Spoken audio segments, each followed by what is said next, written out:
Bismillahirrahmanirrahim.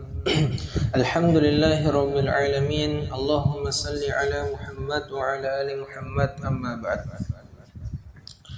Hari ini semoga Allah berkahi.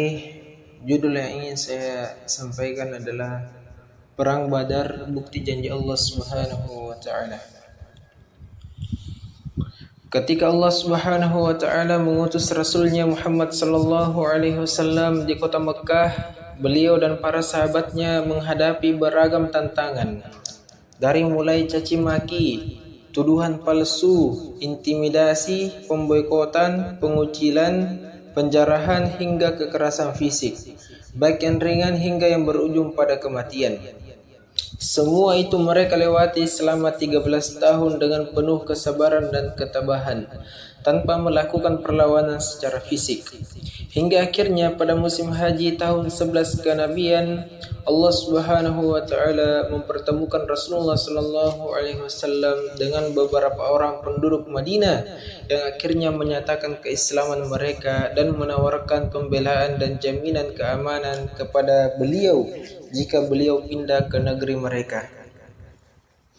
Maka pada tanggal 27 Safar tahun 14 kenabian, Rasulullah sallallahu alaihi wasallam meninggalkan kota Mekkah untuk berhijrah menuju kota Madinah setelah mendapatkan wahyu dari Allah bahwa kaum musyrikin kota Mekkah tengah bersekongkol merencanakan pembunuhan terhadap beliau. Setelah melakukan perjalanan penuh liku bersama sahabat setia beliau Abu Bakar As-Siddiq radhiyallahu anhu, akhirnya pada hari Senin 8 Rabiul Awal tahun 14 kenabian atau tahun 1 Hijriah, beliau sampai di kota Madinah dan disambut dengan sangat meriah dan penuh sukacita. Dan kala itu mayoritas penduduk Madinah telah memeluk agama Islam. Meskipun Rasulullah sallallahu alaihi wasallam telah meninggalkan kota Mekkah dan menetap di kota Madinah, namun kaum musyrikin Mekkah masih terus berupaya menghentikan langkah dakwah beliau. Mereka memprovokasi kaum musyrikin Madinah untuk membunuh atau mengusir beliau. Di samping itu, mereka dari waktu ke waktu terus menebar ancaman akan mengirimkan pasukan untuk menyerbu kota Madinah. Karenanya, Rasulullah sallallahu alaihi wasallam dan para sahabatnya sejak kedatangan mereka di kota Madinah selalu dalam kondisi siaga dan tidak pernah berpisah dengan senjata mereka. Bahkan pada saat tidur pun mereka senantiasa berteman dengan senjata. Kaum muslimin rahimakumullah, dalam kondisi genting tersebut, Allah memberikan izin kepada kaum muslimin untuk berperang melawan musuh mereka dan menjanjikan kemenangan untuk mereka. Allah Subhanahu wa taala berfirman dalam Al-Qur'an, surah Al-Hajj ayat 39, Udzina lilladzina yuqataluna biannahum zulimu wa innallaha ala nasrihim laqadir. Telah diizinkan berperang bagi orang-orang yang diperangi karena sesungguhnya mereka telah dianiaya dan sesungguhnya Allah benar-benar Maha Kuasa menolong mereka itu. Kemudian Allah Subhanahu wa taala berfirman dalam Al-Qur'an, surah Muhammad ayat 7. Ya ayyuhalladzina amanu in tansurullaha yansurukum wa yusabbit aqdamakum. Hai orang-orang yang beriman, jika kamu menolong agama Allah, niscaya Dia akan menolongmu dan meneguhkan kedudukanmu. Quran surah Muhammad ayat 7. Demi menindaklanjuti izin dan janji kemenangan dari Allah Subhanahu wa taala tersebut, Rasulullah sallallahu alaihi wasallam mulai melakukan aktivitas militer dengan mengirimkan pasukan-pasukan kecil ke beberapa daerah di sekitar Madinah dan jalur perjalanan menuju Mekkah. Hal ini beliau lakukan dalam rangka menjalin perjanjian damai dengan beberapa suku yang ada di sana. Di samping untuk memberikan sinyal kepada suku Quraisy, kaum musyrikin Mekkah, bahwa kaum muslimin tidak lagi lemah seperti dulu. Namun mereka sekarang telah menjelma menjadi sebuah kekuatan baru. Maka pada bulan Ramadan tahun kedua Hijriah, tepatnya 18 bulan sejak kepindahan Rasulullah sallallahu alaihi wasallam ke kota Madinah, bentrokan secara fisik dan perang terbuka antara kaum muslimin dan kaum musyrikin kota Mekkah tidak terhindarkan lagi. Bermula dari sampainya informasi kepada Rasulullah sallallahu alaihi wasallam tentang bergeraknya kafilah dagang kaum musyrikin Mekkah menuju negeri Syam pada bulan Jumadas Saniyah di tahun yang sama dengan membawa harta dan perniagaan yang sangat banyak. Mendengar hal tersebut, Rasulullah Shallallahu Alaihi Wasallam bersama 50 orang sahabatnya dengan persenjataan lengkap bermaksud menyergap kafilah tersebut dan merampas seluruh hartanya sebagai balasan atas penjarahan yang dilakukan kaum kafir Mekkah terhadap harta benda kaum muslimin di sana. Dan sebagai upaya untuk melemahkan kekuatan Mekkah dengan cara menghancurkan perekonomian mereka. Hanya saja ketika beliau sampai di sebuah tempat yang bernama Zi al-Ashirah, beliau mendapati kafilah tersebut telah berlalu beberapa hari sebelumnya. Namun demikian, Rasulullah Shallallahu Alaihi Wasallam masih mempunyai kesempatan untuk menyergapnya pada saat kepulangan mereka beberapa bulan setelahnya. Kaum muslimin rahimakumullah. Maka 3 bulan sejak kejadian itu, tepatnya pada bulan Ramadan di tahun yang sama, tibalah saat kepulangan kafilah dagang tersebut. Kafilah ini membawa harta benda yang sangat banyak jumlahnya, terdiri dari 1000 ekor onta syarat dengan muatannya yang bernilai tidak kurang dari 50.000 dinar emas dan hanya dikawal oleh 40.000 orang saja. Dan hanya dikawal oleh 40 orang saja, yang benar 40 orang. Mendengar informasi kepulangan kafilah tersebut, Rasulullah Shallallahu Alaihi Wasallam segera memobilisasi para sahabatnya untuk pergi menyergapnya. Maka berangkatlah beliau dengan pasukan yang terdiri dari 313 tentara dengan persenjataan seadanya menuju padang Badar yang diperkirakan akan dilalui oleh kafilah tersebut. Hanya saja Abu Sufyan, sang pemimpin rombongan kafilah tersebut, senantiasa waspada dan mencari informasi tentang kondisi jalur yang akan dilewatinya. Hingga akhirnya sampailah kepadanya berita bahwa Rasulullah Shallallahu Alaihi Wasallam bersama pasukannya sedang menuju padang Badar, bersiap untuk menyergapnya. Maka dengan segera diutusnya seseorang menuju Mekkah untuk mengabarkan bahwa harta perniagaan mereka sedang terancam bahaya. Selanjutnya, arah rombongan kafilah yang semula menuju padang Badar dialihkan melewati jalan lain melalui jalur pantai. Mendengar harta perniagaan mereka dalam keadaan bahaya dan kemungkinan akan disergap oleh Rasulullah SAW dan para sahabatnya, maka kaum musyrikin Mekkah menggalang pasukan berkekuatan lebih dari 1000 prajurit di bawah komando Abu Jahal. Selanjutnya, mereka bergerak cepat menuju padang Badar dengan penuh kesombongan dan kecongkakan, sebagaimana digambarkan oleh Allah Subhanahu wa taala dalam Al-Qur'an surah Al-Anfal ayat 47. وَلَا تَكُونُوا كَالَّذِينَ خَرَجُوا مِنْ دِيَارِهِمْ بَطَرًا وَرِئَاءَ النَّاسِ وَيَصُدُّونَ عَنْ سَبِيلِ اللَّهِ وَاللَّهُ بِمَا يَعْمَلُونَ مُحِيطٌ. Dan janganlah kaum berlaku seperti orang-orang yang keluar dari kampungnya dengan rasa angkuh dan dengan maksud ria kepada manusia, serta menghalangi orang dari jalan Allah, dan ilmu Allah meliputi apa yang mereka kerjakan.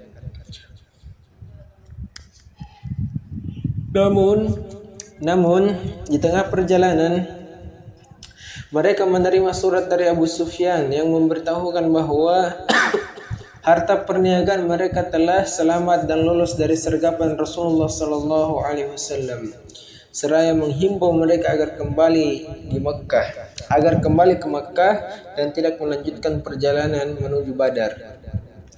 Namun Abu Jahal, panglima pasukan Makkah, menolak himbauan tersebut dan dengan sombong berkata, "Demi Allah, kita tidak akan pulang hingga kita mendatangi Badar, kemudian tinggal di sana selama 3 hari untuk berpesta pora, menyembeli onta, makan dan mabuk-mabukan dengan iringan lagu para bidu wanita, sehingga seluruh bangsa Arab mendengar tentang kita, tentang perjalanan kita dan berkumpulnya kita di sana, sehingga mereka akan segan terhadap kita selamanya.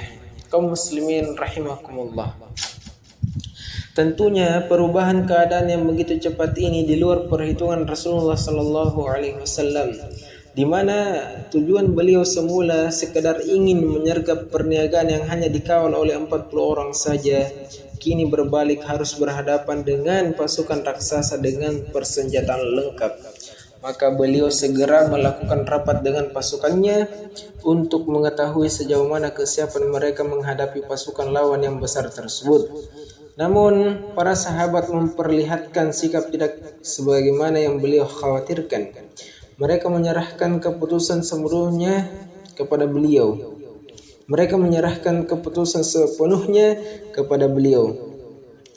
Bahkan Sa'ad bin Mu'az berkata, kami tidak akan merasa segan jika engkau mengajak kami bertemu musuh esok hari. Sesungguhnya kami adalah orang-orang yang tegar di dalam peperangan dan tangguh di dalam pertempuran. Mendengar itu, Rasulullah sallallahu alaihi wasallam merasa lega dan bertambah semangat. Lalu Rasulullah sallallahu alaihi wasallam bersabda, "Siru wa abshiru fa inna Allah ta'ala qad wa'adani ihda at-ta'ifatain. Wallahi laka'annil ana anzuru ila masari'il qaum." Bergeraklah dan bergembiralah kalian, karena sesungguhnya Allah Subhanahu wa taala telah menjanjikan kepadaku kemenangan atas salah satu dari dua kelompok, yaitu kafilah dagang Abu Sufyan dan pasukan perang Abu Jahal. Demi Allah, seakan-akan aku tengah menyaksikan kematian musuh. Hadis riwayat Ibnu Ishaq. Maka bergegaslah Rasulullah sallallahu alaihi wasallam membawa pasukannya mendahului musuh untuk menguasai sumur Badar, mengambil posisi strategis dan mendirikan pos komando. Lalu malam harinya mereka menginap di sana. Kaum muslimin rahimakumullah. Keesokan harinya kedua pasukan saling berhadapan. Kaum muslimin telah mengambil posisi sesuai dengan formasi yang telah ditentukan sebelumnya, dan Rasulullah sallallahu alaihi wasallam memberikan beberapa instruksi kepada mereka. Lalu beliau kembali ke pos komando, sementara Abu Jahal, panglima kaum musyrikin Makkah, meminta keputusan kepada Allah dan dengan penuh percaya diri berkata, "Ya Allah, dialah yakni Rasulullah yang telah memutuskan rahim kami dan membawa sesuatu yang tidak kami ketahui. Karena itu hancurkanlah dia esok hari. Ya Allah, siapa di antara kami berdua yang lebih engkau cintai dan engkau ridhai, maka berikanlah kemenangan baginya hari ini." Maka Allah Subhanahu wa taala menurunkan firman-Nya dalam Al-Qur'an, surah Al-Anfal ayat 19. In tastaftihu faqad ja'akumul fathu wa in tantahu fahuwa khairul lakum wa in ta'udu na'ud wa lan tughni 'ankum fi'atukum syai'an walau kasurat wa annallaha ma'al mu'minin. Jika kamu orang-orang musyrikin mencari keputusan, maka telah datang kepadamu, dan jika kamu berhenti, maka itulah yang lebih baik bagimu. Dan jika kamu kembali, niscaya kami kembali pula, dan pasukanmu sekali-kali tidak akan dapat menolak dari kamu suatu bahaya pun, biarpun dia banyak. Sesungguhnya Allah beserta orang-orang yang beriman. Kemudian perang pun dimulai dan diawali dengan duel satu lawan satu antara 3 kesatria kaum muslimin melawan 3 kesatria kaum musyrikin, yang berakhir dengan terbunuhnya seluruh kesatria kaum musyrikin dan berakibat pada runtuhnya mental pasukan mereka. Selanjutnya perang secara massal pun terjadi. Sementara Rasulullah sallallahu alaihi wasallam bermunajat kepada Allah dan memohon kemenangan sebagaimana yang Allah janjikan kepadanya. Allahumma anjiz li ma wa'adatani, Allahumma inni anshuduka ahdaka wa wa'adaka. Ya Allah, penuhilah kemenangan yang engkau janjikan kemenangan yang engkau janjikan kepadaku. Ya Allah, sesungguhnya aku memohon kepadamu sesuai janji yang engkau berikan kepadaku. Hadis riwayat Al-Bukhari dan Muslimin. Hadis riwayat Bukhari dan Muslim. Kaum muslimin rahimakumullah. Perang semakin dahsyat berkecamuk, bahkan telah mencapai klimaksnya. Namun demikian Rasulullah SAW tidak menghentikan munajat dan doanya kepada Allah. Beliau bersabda, Allahumma in tahlik hadhil isabatul yawma la tu'bad. Allahumma in syi'ta lam tu'bid ba'dal yawmi abada. Ya Allah, jika kelompok ini, pasukan kaum muslimin, binasa pada hari ini, niscaya engkau tidak akan disembah lagi di bumi dengan syariat ini. Jika engkau menghendaki, niscaya engkau tidak akan disembah lagi setelah hari ini selamanya. Hadis riwayat Muslim dan At-Tirmizi. Beliau terus mengangkat kedua tangannya berdoa dengan serius hingga selimut selendang beliau jatuh dari kedua pundaknya. Kemudian Abu Bakar As-Siddiq merapikannya kembali seraya berkata, cukup wahai Rasulullah, sungguh engkau telah memohon dengan sangat kepada Rabb-Mu.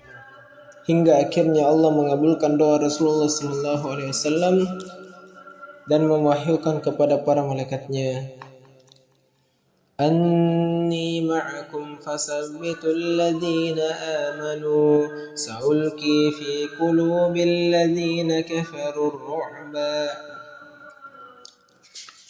Artinya, sesungguhnya aku bersama kalian, maka teguhkanlah pendirian orang-orang yang beriman.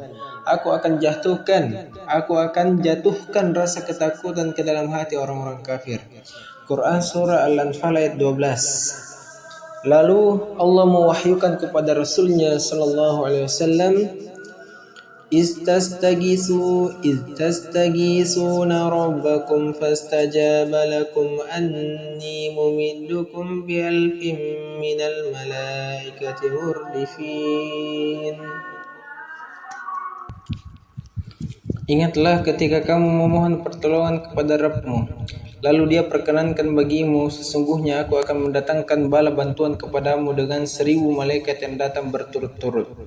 Kemudian beliau tertidur sejenak lalu mengangkat kepalanya dan berkata, Abshir ya Aba Bakrin, ataka nasrullah, hadza Jibrilu akhidhun bi'inani farasihi, yaquduhu ala sanayahun naqa. Bergembiralah wahai Abu Bakar, pertolongan Allah telah datang. Ini adalah Jibril sedang memegang tali kekang kudanya untuk memacunya dan pada giginya terdapat debu. Hadis riwayat Ibnu Ishaq. Kemudian beliau keluar dari pos komandonya seraya meraih perisainya dan membaca firman Allah Subhanahu wa taala, Sayuhzamul jam'u wa yuwalluna ad-dubur. Kelompok kaum musyrikin itu pasti akan dikalahkan dan mereka akan mundur ke belakang. Quran Surah Al-Qamar ayat 45. Selanjutnya beliau mengambil segenggam kerikil kemudian menghadap ke arah musuh seraya bersabda, amat buruklah wajah-wajah kalian. Lalu beliau melemparkannya ke wajah-wajah mereka. Tidak seorang pun dari mereka kecuali mata, kedua lubang hidung dan mulutnya terkena kerikil tersebut. Dalam hal ini Allah Subhanahu wa taala berfirman dalam Al-Qur'an surah Al-Anfal ayat 17, "Wa ma ramaita idz ramaita walakinnallaha rama." Dan bukan kamu yang melempar ketika kamu melempar, tetapi Allah lah yang melempar. Quran surah Al-Anfal ayat 17. Dalam pertempuran tersebut terdengar suara cemeti para malaikat dan beberapa tentara musuh bergelimpangan dengan sendirinya dengan luka mengerikan akibat senjata para malaikat. Menyaksikan pemandangan tersebut, Iblis yang sebelumnya telah bergabung dalam pasukan musuh dengan menyamar dalam wujud Suraqah bin Malik lari tunggang langgang. Ketika menyaksikannya lari, maka kaum musyrikin yang menyangkanya Suraqah mengecamnya, namun dia menjawab, sesungguhnya aku melihat apa yang tidak kalian lihat. Sesungguhnya aku takut kepada Allah dan Dia amat pedih siksanya. Lalu dia melarikan diri hingga menceburkan dirinya ke dalam laut. Perang terus berkecamuk dan tanda-tanda kekalahan di pihak kaum musyrikin makin jelas terlihat.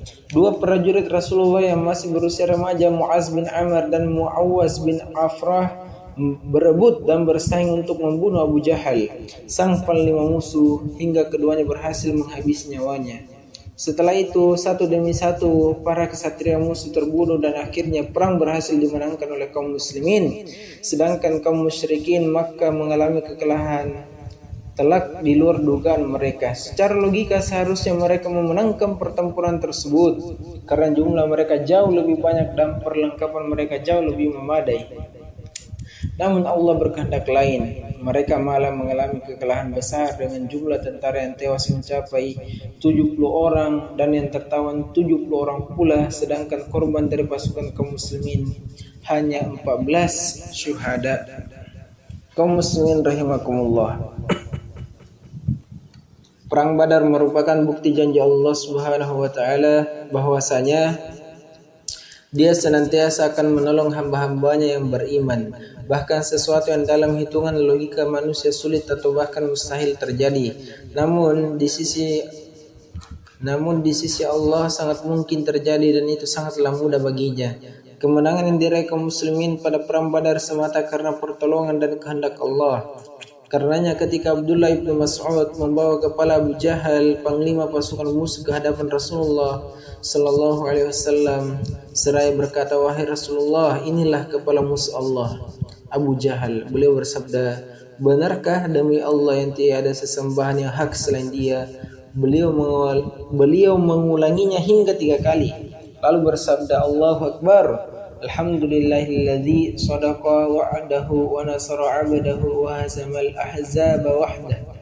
Allah Maha Besar, segala puji bagi Allah yang telah menepati janjinya, menolong hambanya dan menghancurkan kelompok-kelompok musuh sendirian. Kemudian beliau bersabda, "Kemarilah dan perlihatkan kepadaku." Lalu kepala tersebut diperlihatkan kepada beliau, maka beliau pun bersabda, "Inilah Fir'aun umat ini." Kemenangan kaum muslimin dalam perang Badar merupakan karunia Allah yang sangat besar. Mereka menjadi kuat setelah sebelumnya lemah dan tertindas. Karenanya Allah mengingatkan mereka akan nikmat yang besar ini agar mereka senantiasa bersyukur kepadanya.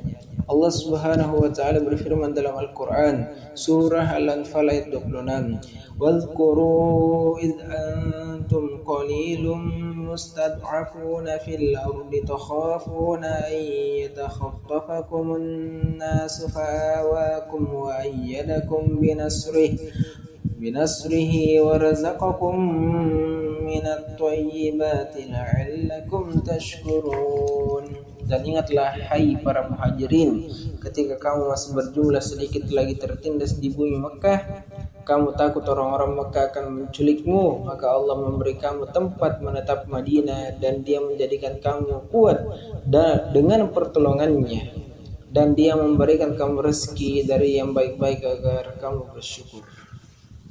Demikian, lebih dan kurangnya mohon dimaafkan. Assalamualaikum warahmatullahi wabarakatuh.